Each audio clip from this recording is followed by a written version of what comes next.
Let's talk to Vicky Rose, who's a councillor at Havant Borough Council, because we've been covering this story now for a while. The sort of seagull problem in this country is getting more and more out of hand. Lots and lots of seaside towns being inundated by seagulls, attacking people, you know, stealing their food, swooping down and nicking stuff. I've told us my story before about my sunglasses getting stolen. Vicky, very good morning to you. Morning. Morning. How are things in Havant? Do you have a big seagull problem there? We do have a big problem, and you know, you sort of take your life into your own hands if you want to eat outside, basically. Right. My grandson actually had his burger stolen out of his hand by a seagull. Blimey.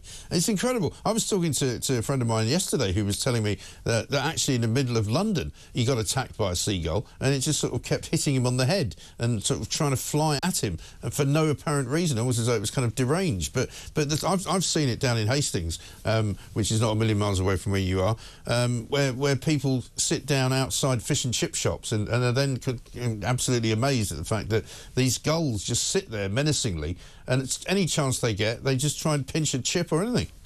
Yep, absolutely anything. They're real predators. And the annoying thing is that some people think that it's okay to feed them, which is only making the situation worse. No, don't feed them. Whatever you do, don't feed them. No. And so have you taken any steps as the council to try to... We've been talking to people in Lyme Regis who were saying that, you know, some shops are now offering seagull insurance in case, you know, you get your meal nicked, you can go back and get another one. Yeah, I think we need to do that here, actually.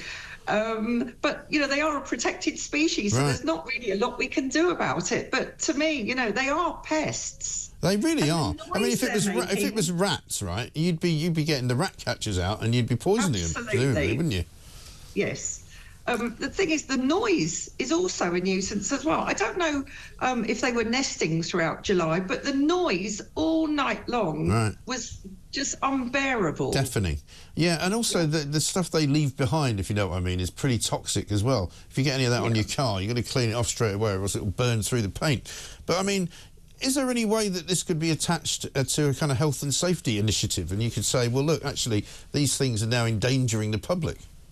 Yeah, you have to be able to prove that it's a health and safety risk, which is really difficult. So I really don't know what we can be doing about it. But, you know, if people can actually stop feeding them. But, you know, they are coming further into the town. You know, we're not that far from Chichester Harbour here. Right. You know, when you're in the town, you don't feel like you're at the seaside.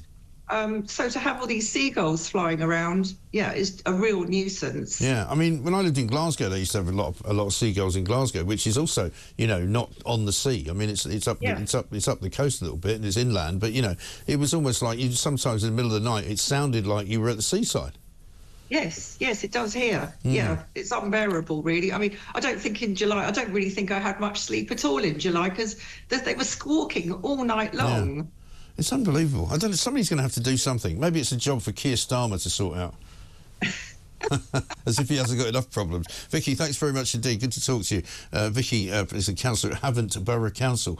I don't know what we can do about seagulls. I think that somebody's going to have to make a decision and say, look, they can't be a protected species forever. They are now a major pest in large parts of the country. You know, they're attacking people. Children are getting injured. People having their food nicked off them. It's just not right.